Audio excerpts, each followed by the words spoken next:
Bienvenue à tous dans cette émission et sur la voix de la diaspora africaine sur AfroWeb TV, nécessairement sur le www.afrowebtv.com/live si vous êtes en direct avec nous sur notre chaîne YouTube AfroWeb TV. Merci infiniment de votre fidélité sans cesse renouvelée à votre chaîne préférée. Vous avez très bien fait, chers amis, mesdames, messieurs, donc de vous connecter en ce moment pour ce débat patriotique où nous avons invité des leaders togolais pour parler du Togo dans cette émission. Merci infiniment de partager cette émission comme vous savez très bien le faire. Je suis Moïse Agbignegan. Vous m'aiderez à partager cette émission pour pouvoir vulgariser. Puisque nous sommes la voix de la diaspora, je vous donnerai également l'opportunité de nous contacter sur le +1 319 462 89 79, numéro affiché à votre écran pour participer à cette émission. Et donc vous aurez 2 minutes pour poser votre question ou intervenir par rapport à une réponse donc de l'un de nos invités de ce jour. Merci. Mais bien avant, comme vous le savez à l'accoutumée, présentation oblige. Je me ferai le privilège de présenter encore une fois 3 leaders connus de la diaspora togolaise. Et ils sont tous là, présents pour répondre à nos interrogations. Alors, Monsieur Yemi de Souza, il est enseignant-chercheur en économie et géostratégie. Merci infiniment d'avoir accepté notre invitation. Nous avons le privilège de recevoir aussi par duplex depuis la Belgique, monsieur Amedodi Kokou, citoyen engagé. Vous êtes le coordinateur des Togolais en Belgique. Ça fait plaisir de représenter donc tous les Togolais de la Belgique en ce moment. Et nous avons le privilège de recevoir aussi Monsieur Tchehelou Lawson Nyamasadi Refume Laté.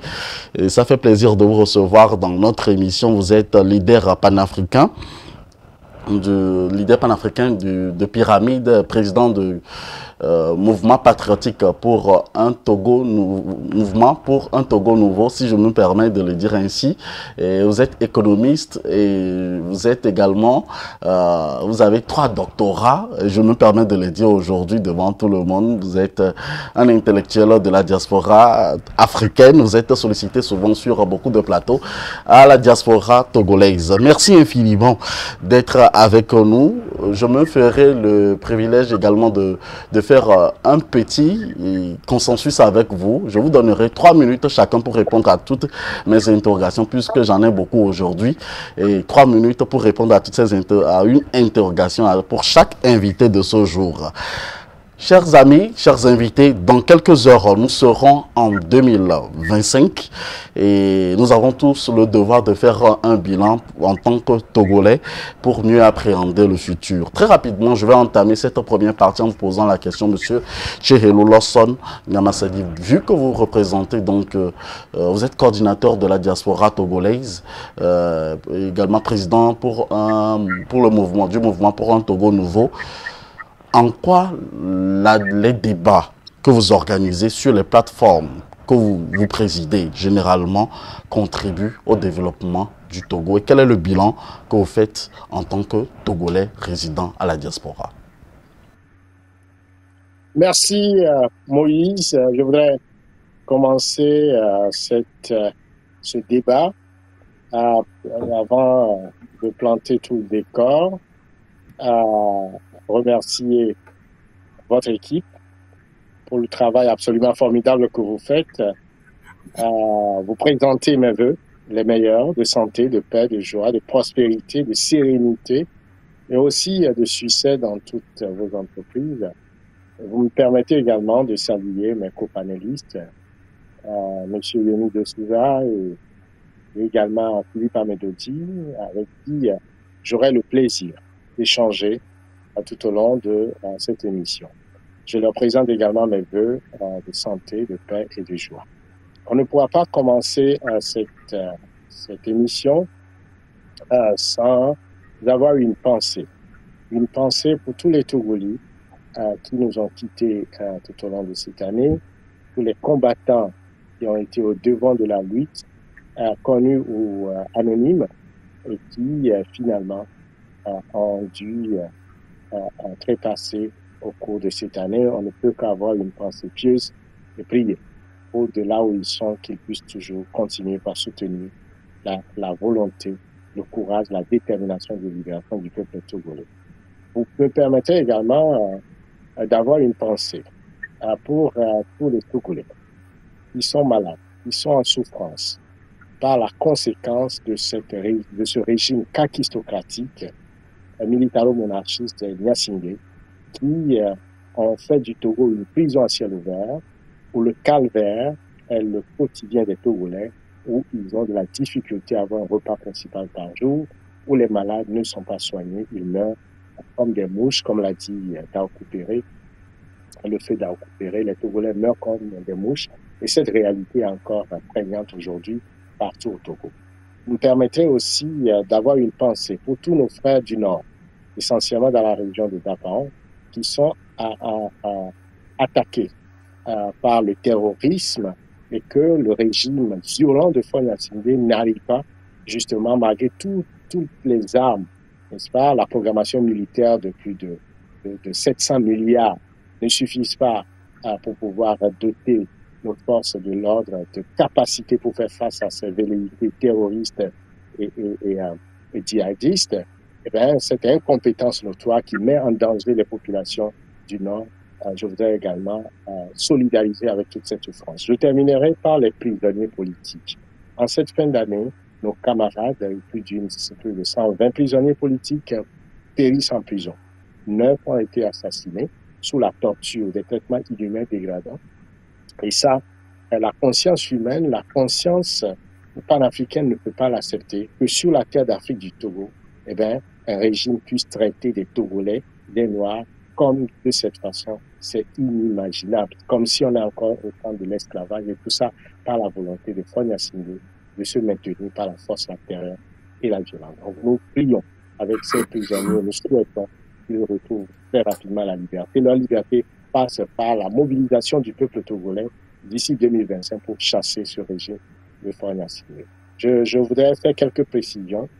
J'ai été coordinateur de la diaspora togolaise, coordinateur de Codi Togo. Je ne l'ai plus, mais néanmoins, je continue mon combat sur le plan panafricain comme consultant auprès des médias panafricains, en portant la problématique du Togo au cœur même de la lutte panafricaine, parce que le Togo est un prototype de la France-Afrique. Ça fait 60 ans que ça dure, la plus vieille dictature en Afrique. Si le Togo n'est pas libéré, l'Afrique ne sera pas libérée. Donc, tout le combat de la souveraineté aujourd'hui, économique, politique, de la liberté, eh bien, c'est ce combat que Sylvanus Olympie avait porté contre la France-Afrique. Et c'est ça qui a amené à son assassinat. Et depuis, nous sommes dans une nuit noire de la terreur de ce régime de Gnassingbé. Donc, quand on parle panafricanisme, on ne peut qu'évoquer la question du Togo dans tout son ampleur, dans toute son amplitude. Et voilà pourquoi je voudrais aussi préciser ces éléments-là d'analyse avant de pouvoir commencer ce débat. Merci pour votre invitation. Merci, M. Tcheheloula Solnyamansadi. Moi, je reviendrai sur ma question dans quelques instants concernant donc le bilan que vous faites de votre côté, M. Amidodji. Combien de Togolais avez-vous aidé, vous les Togolais de Bruxelles, au cours de cette année 2024? Merci Moïse. Je salue fraternellement mes co-débatteurs ou mes co-invités, dans la personne de Alphonse et Yemi de Souza. Vous m'entendez? Oui, oui. Et je ne puis déroger à la tradition qui consiste en la veille de la nouvelle année, année 2024 finissant, de m'incliner pieusement devant la mémoire des Togolais. Nombreux sont-ils et elles tombés du fait de la dictature qui sévit au Togo. Okay, par maladie, sous les balles, sous les coups, parfois. Et Alphonse vient de le dire, en prison, dans les geôles de la dictature. Mais j'aimerais aller au-delà du Togo, sachant que nous ne sommes pas sur une île, et faire un clin d'œil également à ce qu'on peut appeler la communauté extérieure, la grande communauté des humains. J'aimerais ici, ce soir, et nous ne le faisons pas souvent, te saluer, te remercier pour le travail que tu abats, toi, Moïse, Agbenigan, de ton travail de journaliste que tu fais. Et c'est également une occasion pour moi de vraiment saluer la mémoire des 54 journalistes tombés, surtout le tiers étant tombé dans des pays en conflit. Donc vous menez une activité ô combien indispensable et nécessaire, mais vous risquez quotidiennement votre vie. Et tu sais de quoi je parle, je me permets de te tutoyer, tu sais de quoi je parle. Vous exposez votre santé, vous exposez votre sécurité en recevant parfois des gens qui peut-être tiennent des propos que certains n'ont pas envie, des propos véridiques, bien sûr, que certains n'ont pas envie d'entendre. Donc, je me permets de saluer le travail que vous abattez et de vous remercier, de demander à la provision divine qui vous accorde encore beaucoup de force, d'énergie vitale pour les mois et années à venir. Me concernant par rapport à la diaspora togolaise de Belgique, il serait de ma part un peu prétentieux de donner le chiffre ou de donner, enfin, de façon chiffrée, le nombre de Togolais qui ont pu être aidés par la structure que je coordonne, mais je crois que notre travail est essentiellement un travail d'éveil. J'ignore sincèrement combien de Togolais ont pu m'entendre durant les 12 mois écoulés. J'espère que certains de mon propos n'ont pas froissé les Togolais, mais que ça a contribué à éveiller leur conscience sur la nécessité de travailler pour la libération de notre patrie, de notre mère patrie, sa libération du joug de la dictature. C'est de cela qu'il s'agit. L'aide matérielle apportée à un concitoyen, à un compatriote, je crois que, ou bien l'aide administrative apportée à des concitoyennes et concitoyens ne pourront pas entrer en jeu ou bien faire l'objet de publication ou diffusion. Ça ressemblerait plutôt à de la masturbation ou bien de la musculation intellectuelle et je ne suis pas très adepte de cet exercice. Je, je m'en excuse, mais je pense que modestement, je peux dire que à travers certaines de mes réflexions, certaines de mes actions, j'espère avoir contribué à l'éveil citoyen et à la veille citoyenne que nous cherchons pour le Togo pour faciliter le travail de sa libération. Monsieur Yemi de Souza, vous résidez pendant longtemps à la diaspora. Quel est le bilan que vous faites au cours de cette année? On vous a reçu sur différentes thématiques au cours de l'année 2024. Et nous sommes à la fin, à l'aube donc de 2025. Quel est le bilan que vous faites? Ok, merci. Tout d'abord, je tiens à rappeler que personnellement, je ne me retrouve pas dans le paradigme du calendrier grégorien je dois dire, qui façonne le monde dans lequel nous sommes. Je suis un kémite et je me réfère au calendrier kémite. Selon le calendrier kémite, nous sommes à 6261 de l'an kémite. On a fêté ça le mois de juillet passé, le mois grégorien juillet passé. Donc, je tiens à rappeler ça. Voilà pourquoi souvent je ne présente pas des vœux de fin d'année. Depuis que j'ai changé. Vous savez que chez nous, il y en a qui, hier, ils étaient, par exemple, on les appelait les traditionnalistes, d'autres les appelaient les gens de Vaudou. Et puis, brusquement, ils deviennent, par exemple, des chrétiens ou bien des musulmans, et puis ils abandonnent des pratiques anciennes. Moi, j'étais né chrétien dans une famille chrétienne, et voilà, aujourd'hui, je suis redevenu kémite.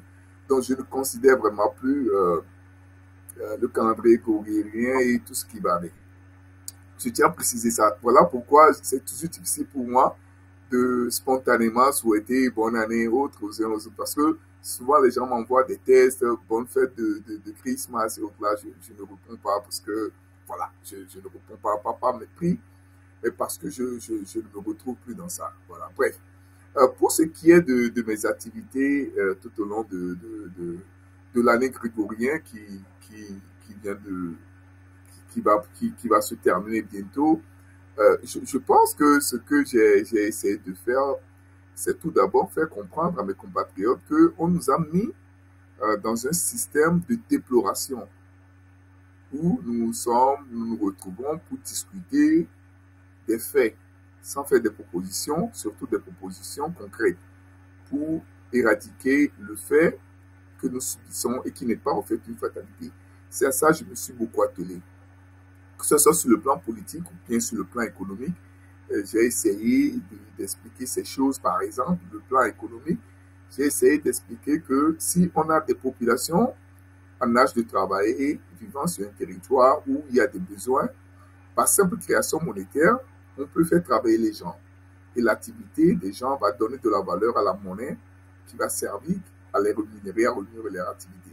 Sur le plan politique, j'ai expliqué que aucun dirigeant n'est maître de sa propre sécurité.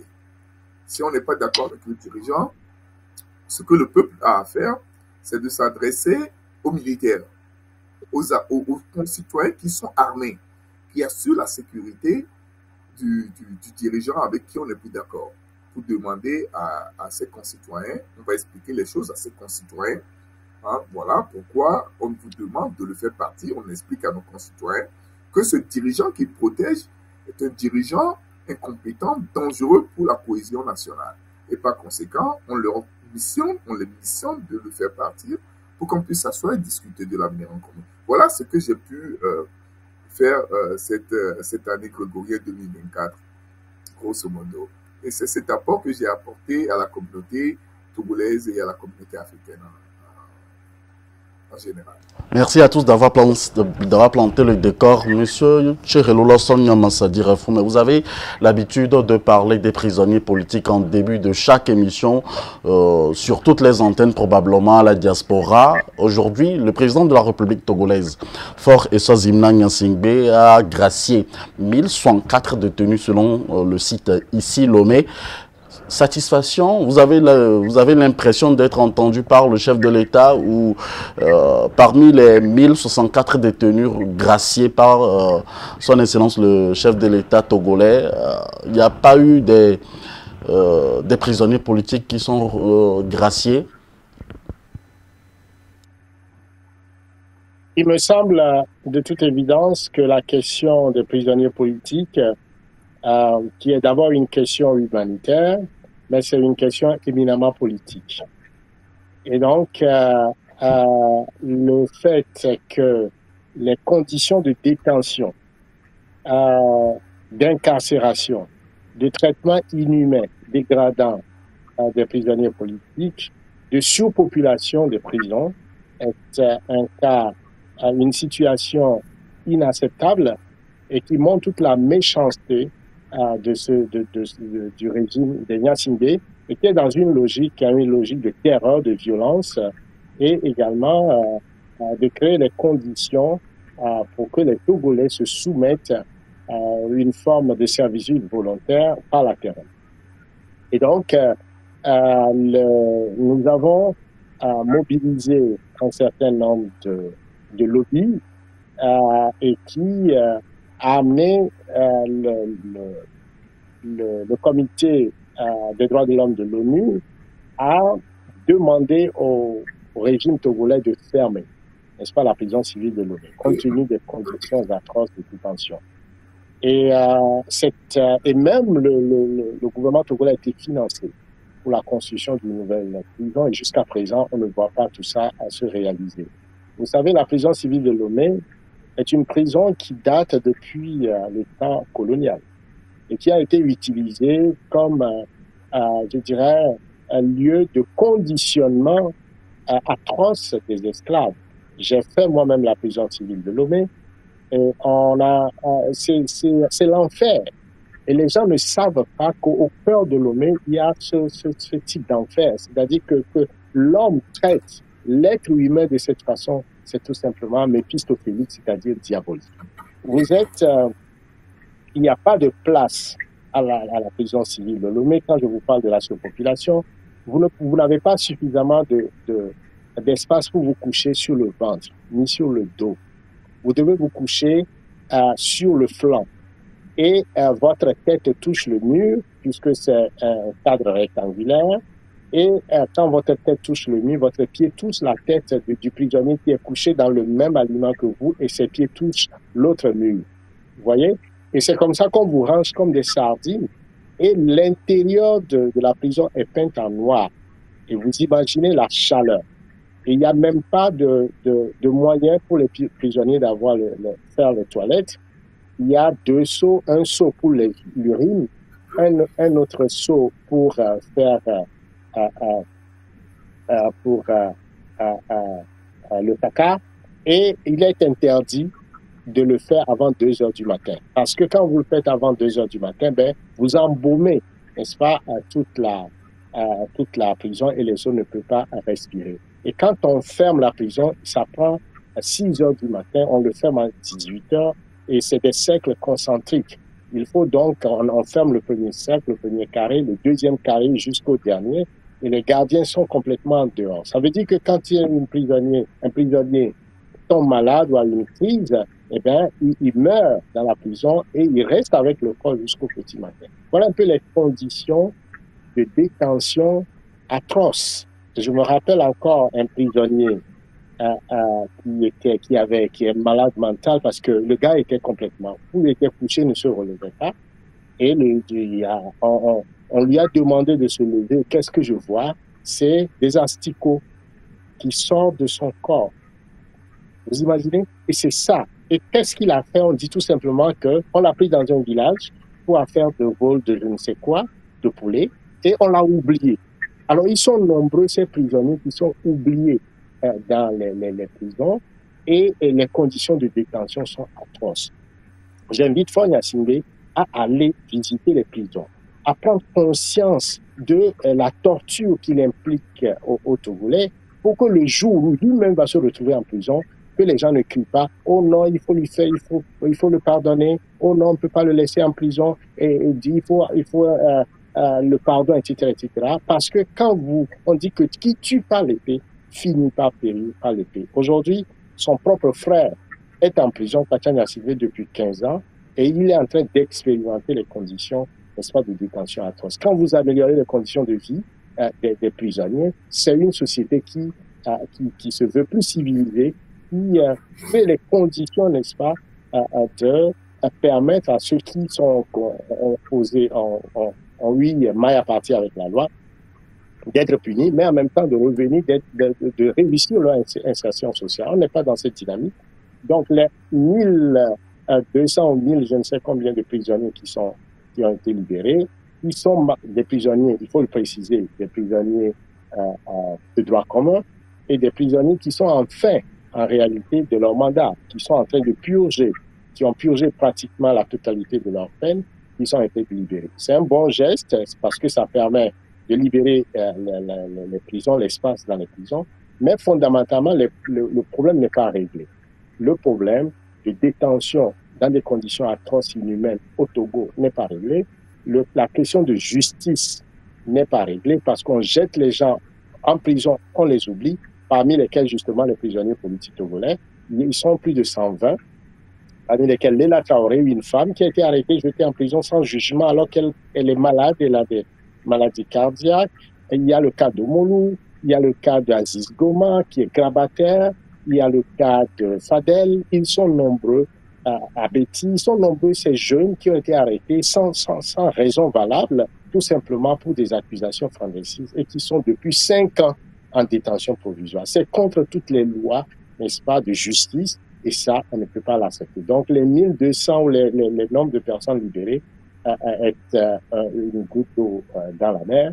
Il faut fondamentalement que les vrais sujets au niveau de la détention soit réglé de Merci. notre point de vue. Donc, on appelle Faure Gnassingbé à libérer tous les prisonniers politiques togolais, notamment Pacha Gnassingbé, le capitaine Ati, et tous les militaires aussi qui sont arrêtés injustement parce que eux, on n'a pas de statistiques. Ils sont dans les camps militaires, on n'a pas de statistiques sur eux. Ils sont détenus, torturés, tués, assassinés. Il y a beaucoup d'assassinats dans ces prisons. Donc, les responsables doivent être identifiés, jugés, parce qu'il n'y a pas de loi, n'est-ce pas, dans le code pénal, il n'y a pas la peine de mort. Donc, on ne comprend pas qu'un prisonnier puisse être assassiné sans avoir le droit à la justice. Et tout ça, c'est des crimes imprescriptibles qui vont se retourner contre les criminels. Merci, M. Thierry Lawson. M. Amedodi, réaction sur ce acte posé par le président de la République, Faure Gnassingbé. Vous savez, dans les pays qui peuvent se prétendre développer, la prison, on l'appelle souvent un lieu de réinsertion. Lorsque la prison a pour objet, ou en tout cas est transformée en un lieu de maltraitance, l'individu, malheureusement, les études scientifiques poussées l'ont démontré, deviennent beaucoup plus carabinés que lorsqu'ils sont entrés, bien lorsque ces personnes en sont entrées. Donc, je pense que Thielou l'a bien expliqué, la libération des prisonniers de droit commun, enfin de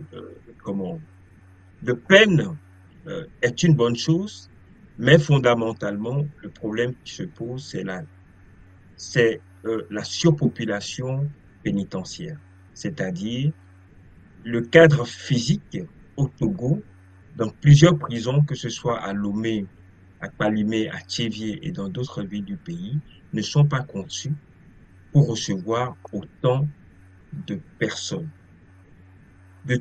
Même lorsque une personne commet un délit,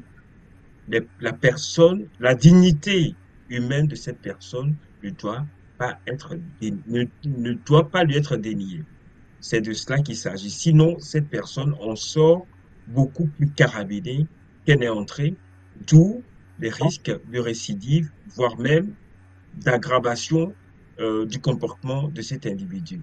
Maintenant, ce dont nous parlons et que Thielou avait eu le privilège de coordonner une série d'actions, ce sont les prisonniers politiques. On reviendra là-dessus un peu plus tard. La problématique de la privation ou des restrictions des droits publics au Togo date du temps du feu et à débat. Malheureusement, à son accession au pouvoir, Faure Gnassingbé nous avait dit le papa était lui et lui aussi est une autre personne. Malheureusement, on a vu, surtout ces 10 dernières années, le nombre de Togolais jetés en prison sans jugement et qui sont oubliés. Oui, mais M. Amedodi, c'est quoi la solution idéale pour libérer les prisonniers politiques en une minute? Je vais vous donner un cas concret. Okay? Prenons le cas de Jean-Paul Omolou. Ça fait 3 ans, en ce mois de décembre, il est toujours en garde à vue, au script. Dans la loi togolaise, le garde à vue, c'est 48 heures. Ça fait 3 ans. Supposez, je dis à supposer, suivez mon raisonnement, qu'il ait commis un délit qui nécessite une peine d'emprisonnement de 6 mois, de 1 an, qui irait lui rembourser les 2 années supplémentaires qu'il a passées en prison, loin de son épouse, loin de ses enfants. Ok? Donc, l'idéal, c'est que les personnes, même accusées, à tort ou à raison, soient présentées à un juge, qu'ils aient la possibilité de se défendre et qu'ils aient la chance d'avoir ce qu'on appelle un jugement équitable, c'est-à-dire se défendre, répondre par oui ou par non de ce dont on les accuse et être assistés idéalement par un avocat qui les assiste. C'est dans ce cas-là que la personne pourrait même faire un travail de correction par rapport au délit qu'il a ou qu'il aurait commis. Donc, pour me résumer, que les prisonniers, ok, que ces personnes-là qui ont été jetées en prison en raison de leur engagement politique, soient présentées à un juge, qu'on leur dise, que le juge leur signifie leur, leur accusation, d'accord? J'ai oublié le nom technique, ok? Et que cette personne-là se défende et que le tribunal dise que sur la base de la loi togolaise ou d'une loi internationale, nous vous infligeons telle peine d'emprisonnement, tel nombre d'années d'emprisonnement. Comme ça, la personne qui est maintenue en incarcération commence à décompter les jours pour se reconstruire.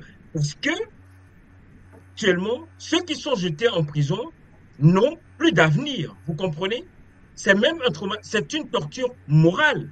Ils sont moralement torturés. Lorsqu'on est condamné à une peine de prison, on sait qu'on a X jours à passer en prison. On commence au lendemain de sa condamnation à décompter les jours. Ce n'est pas le cas au Togo. Donc, c'est pour dire que la situation dans laquelle les prisonniers politiques au Togo sont plongés est gravissime. Ça relève d'une torture qui n'a pas de nom. Raison pour laquelle je joins ma voix. Tout ce qui appelle parce que ces personnes-là soient jugées, ok, sur la base des faits qu'on leur reproche, leur chef d'inculpation soit présenté, qu'ils aient l'occasion de se défendre, une défense équitable, et que si jamais les peines doivent être reconnues, ou en tout cas le délit doivent leur être imputés, que les peines soient, comme on le dit en justice, proportionnelles au délit commis ou supposé commis, et qu'ils purgent ces peines-là en prison pour que, à la fin de leur peine, ces personnes recouvrent leur liberté. C'est de ça qu'il s'agit. C'est le principe, c'est un raisonnement logique. Sinon, c'est de la dictature pure et simple et c'est de la forfaiture. Merci. Monsieur Émile de Souza, la même question à vous. Êtes-vous de même avis que monsieur Amidodji? Ok, tout d'abord, je tiens à préciser que j'ai des difficultés à commenter les faits, puisque les faits sont chargés de théorie. Le fait ici, c'est que Faure Gnassingbé dispose de la capacité, ou du moins des moyens de coercition pour mettre la main sur des Togolais et les jeter en prison. Et puis, il ne les juge même pas, et puis il les libère. Puis voilà, on nous amène à commenter ça. Non, je ne vais pas faire ça. Je ne vais pas commenter ce fait. Puisque c'est une théorie que Faure Gnassingbé développe. En mettant la main sur des gens et en les libérant quand il veut. Alors moi, je veux raisonner autrement. Je ne suis pas d'accord avec cette manière de faire. Alors je dis, pour y mettre fin, il faut faire partie de Faure Gnassingbé. C'est lui le problème. Je donne un exemple. En Syrie, je ne suis Monsieur Émile de Souza, on n'est pas là pour dire faire chasser le président de la République, mais il faut. Quelle est la solution idoine? Si vous étiez par exemple le président de la République togolaise, que feriez-vous en cette fin d'année 2024? Si on n'est pas là pour parler des faits, c'est-à-dire les faits avec les théories que ça porte, alors là, il n'y a plus liberté de parole. Je ne suis pas venu ici pour être mis dans une logique de déploration où je vais développer un discours pour dire ah, le chef de l'État, il a libéré les gens, c'est mauvais ou bien c'est bon. Non, je suis en train de constater que le mec, il utilise les faits chargés de théorie, développe une théorie, mettre la main sur les gens, les jeter, les libérer après, et puis il souhaite qu'on en parle. Voilà, il veut nous distraire. Non, je ne suis pas d'accord. Non, ça fait partie des faits de l'actualité. C'est pourquoi je vous pose la question en début d'émission. Et puisque nous sommes à la fin donc, de 2024, et ça fait... Les faits sont chargés de théorie. La théorie de Faure Gnassingbé, c'est de nous distraire, mettre la main sur nous, nous jeter en prison et puis après nous libérer. Voilà, moi je ne suis pas d'accord. Et comme je ne suis pas d'accord, je propose quelque chose, c'est que Faure Gnassingbé parte. Et pour qu'il parte, je propose, j'insiste. C'est la même chose que je vais répéter tout le temps. Il faut que nous soyons nombreux en tant que Togolais, a missionné nos forces armées à mettre fin à ce mal. Fonya Sibé, c'est un mal. C'est tout ce que je peux dire. Merci. Monsieur Thierry Loulosson Yanassadi Refoumé, beaucoup d'entre vous voient la diaspora et visiblement vous supportez donc l'opposition togolaise dans sa lutte. Aujourd'hui, elle est en lambeau, si je me permets de le dire ainsi. Sur les réseaux sociaux, il y a des voix dissidentes également qui se lèvent contre cette opposition. Que doit faire maintenant cette opposition, vu que vous les soutenez? Je vois un peu...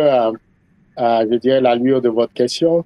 Avant de répondre à la question précisément, permettez-moi de revenir sur la question des prisonniers politiques pour dire que il faut comprendre, et c'est peut-être là où je partage un peu le point de vue de l'UNI, il faut comprendre la stratégie de Fonya Sibé. Au-delà de la déshumanisation du Togolais, Fonya Sibé, qui n'a pas de conscience, en réalité, c'est une stratégie politique.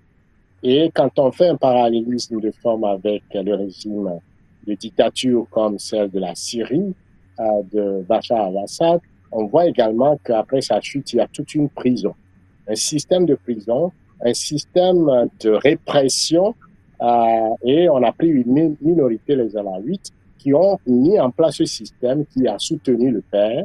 À la mort du père, c'est le fils qui a pris.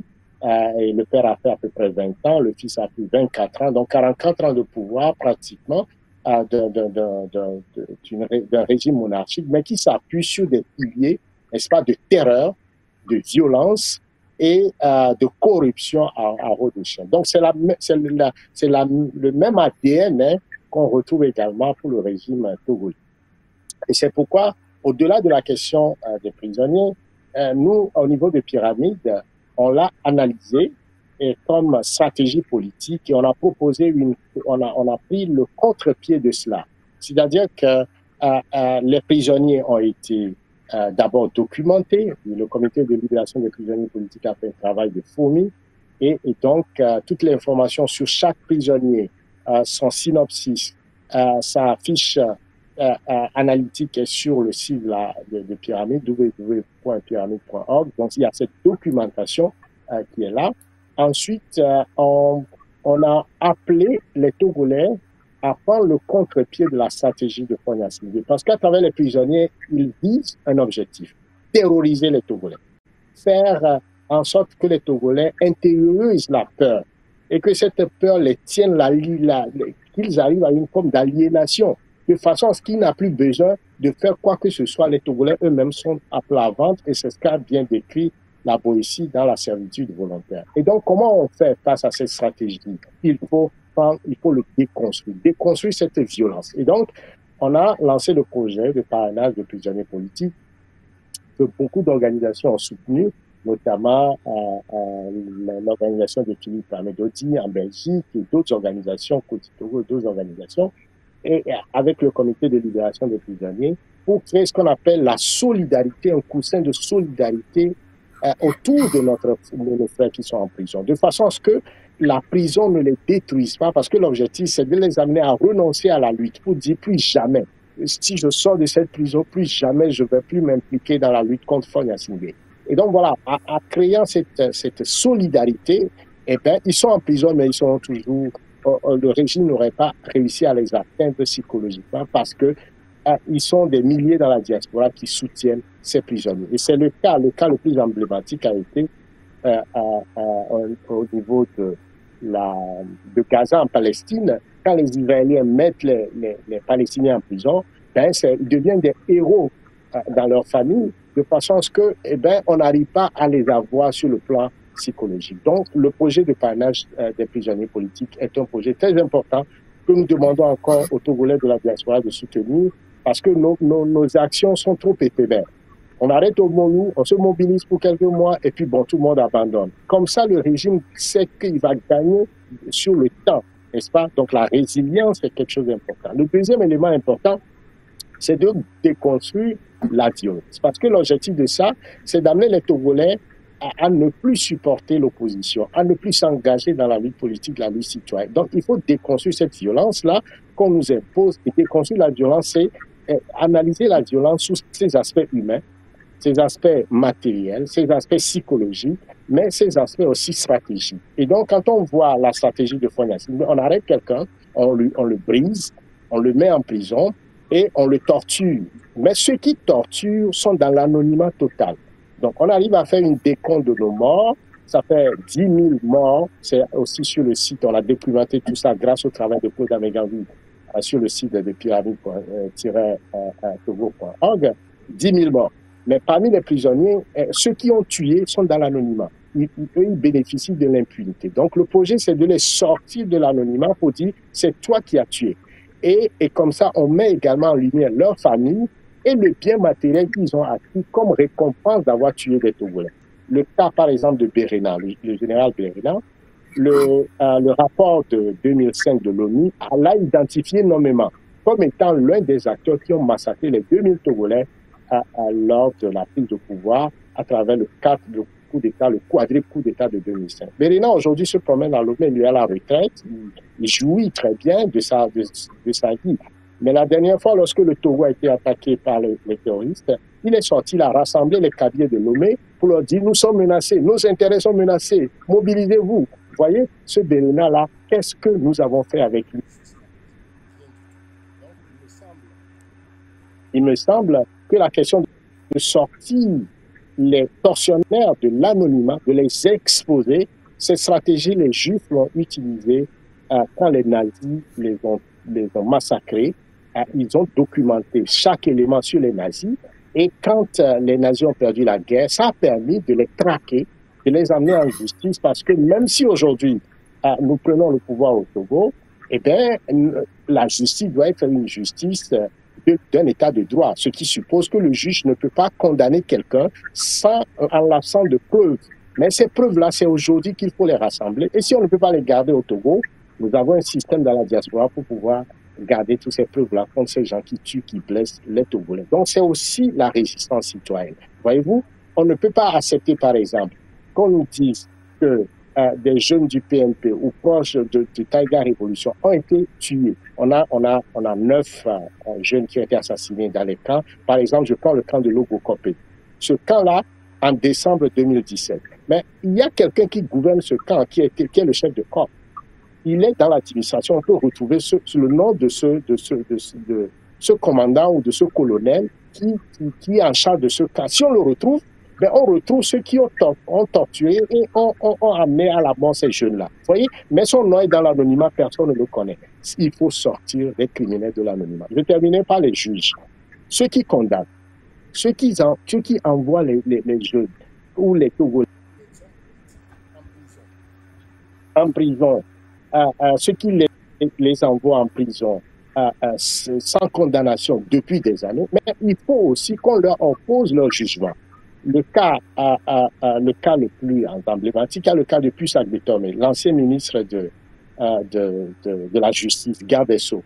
Ben, ce gars, c'est lui qui était juste et qui a condamné Logo de Souvi dans les années 90. Après, il est rentré dans l'anonymat, personne ne l'a inquiété, il a passé ses 30 ans, et il a joui, et 30 ans plus tard, on le sort, on fait de lui ministre de la Justice, et qu'est-ce qu'il fait encore? C'est lui qui fait condamner Ega et Joël Ega et Ferdinand Ité.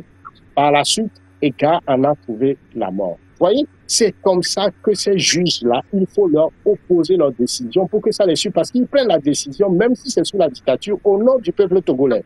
Et partout dans le monde, quand un juge prend une décision ou un verdict, il faudrait qu'on sache quel est le nom de ce juge-là et quelle décision il a prise, qui l'a condamné. C'est ce travail de fourmi que nous faisons. Vous avez demandé tout à l'heure en termes de bilan.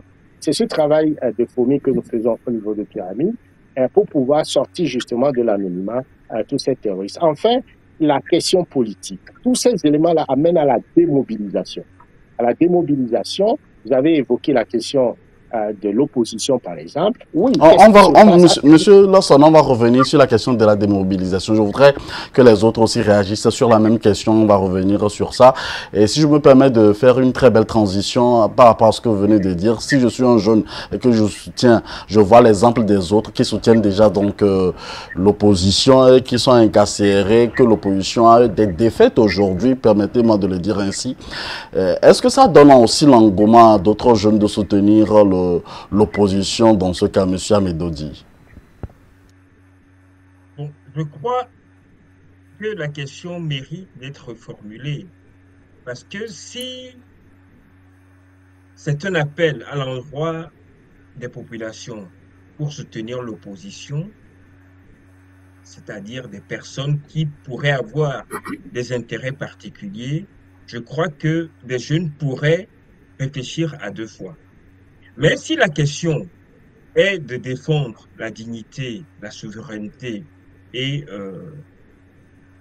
je dirais, tout simplement la solidarité ou l'humanité, ce n'est pas,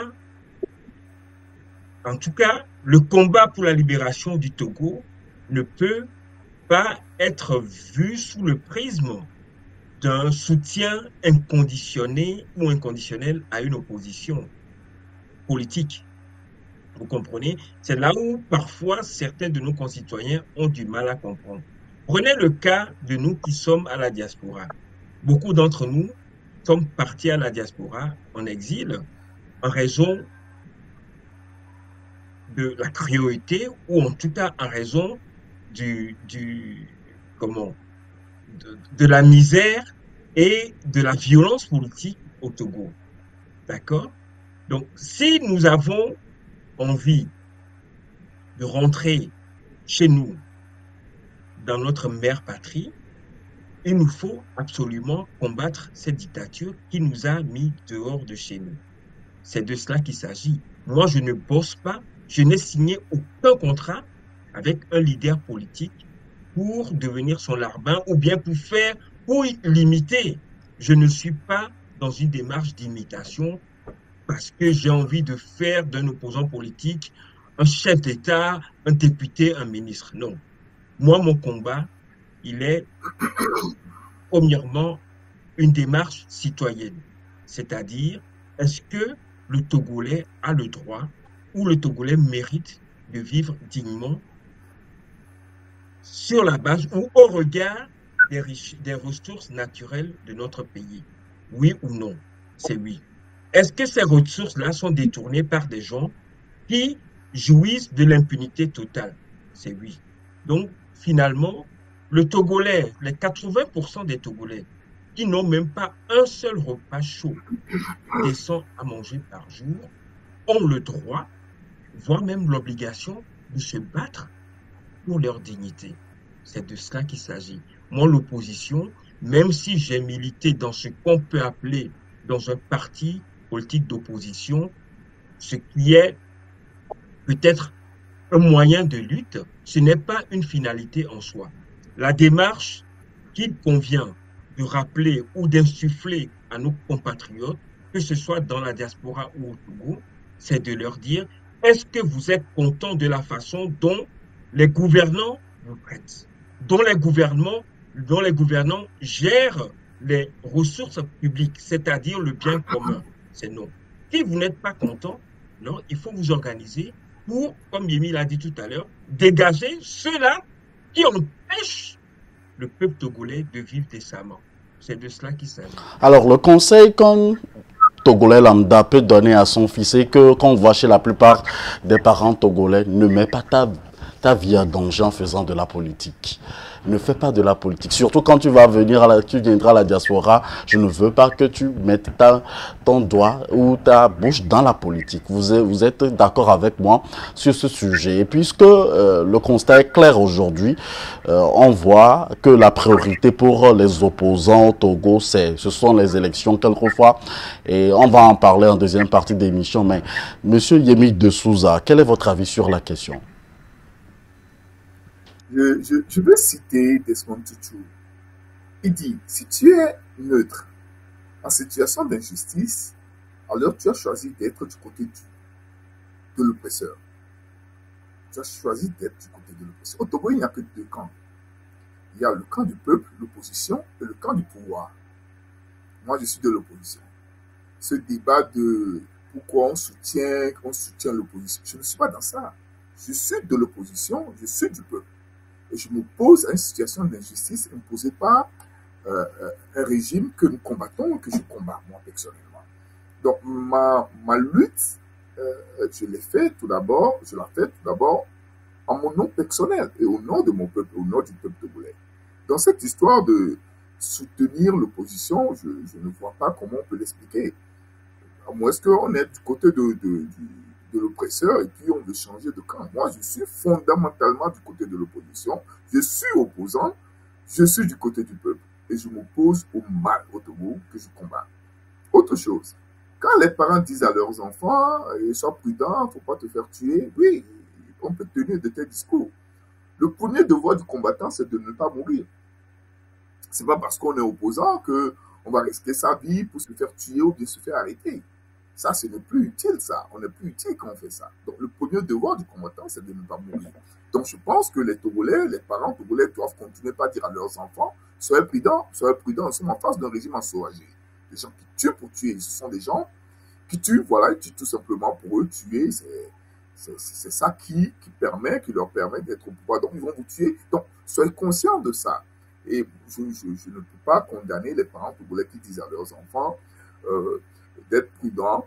Mais peut-être quand ils disent ne pas faire de la politique, là, ils se trompent, puisque tout est politique. L'air même que tu respires est politique. Par exemple, si on accepte l'utilisation d'un tel combustible qui va polluer l'atmosphère chez vous, oui, l'air que tu respires sera pollué et c'est une décision politique qui fait ça. Donc, tout est politique. Donc, peut-être qu'on va essayer d'encourager nos parents à dire à nos enfants, mais faites de la politique, mais faites de sorte qu'il ne faut pas mourir. Parce que le premier devoir du combattant, c'est de ne pas mourir. Notre pays, on nous fait la guerre. Il y a un clan qui nous fait la guerre et qui tue pour tuer. Donc, sois prudent, il faut tout faire pour te libérer, il ne faut pas subir. Voilà. Donc, encore une fois, moi, je suis de l'opposition, je suis opposant, je ne vois pas cette histoire de soutien à l'opposition. Donc, si un Togolais lutte contre Faure Gnassingbé, il fait une bonne chose. Et voilà. Il est vrai aussi qu'il y a des leaders qui incarnent cette lutte politique et qui souhaitent exercer des pouvoirs politiques. Ce n'est pas mon cas. Moi, j'ai régulièrement dit, et je le répète encore ici aujourd'hui, je ne souhaite pas exercer le pouvoir politique. Parce que je ne veux pas exercer le pouvoir politique, je préfère rester un citoyen normal, lambda, et intervenir sur des plateaux, sur des sujets qui me passionnent, l'économie, la stratégie politique, ce sont des sujets qui me passionnent. Et je pense que c'est peut-être plus utile que d'exercer le pouvoir politique comme être un ministre, un député, un maire. Tout ça, je ne le veux pas, je ne le ferai jamais. Mais je suis un opposant, à Faure Gnassingbé, un opposant résolu, parce que je suis du peuple et je ne peux pas être partisan d'un régime qui nous opprime. Reste à savoir si Faure Gnassingbé vous appelle à travailler avec lui, vous n'accepterez pas, M. Yemi de Souza. Fin de cette première partie de notre émission à vie. On va revenir, on va faire la pause et revenir, M. Yemi de Souza, et je vais vous redonner la parole. Que pensez-vous de l'actualité africaine cette semaine?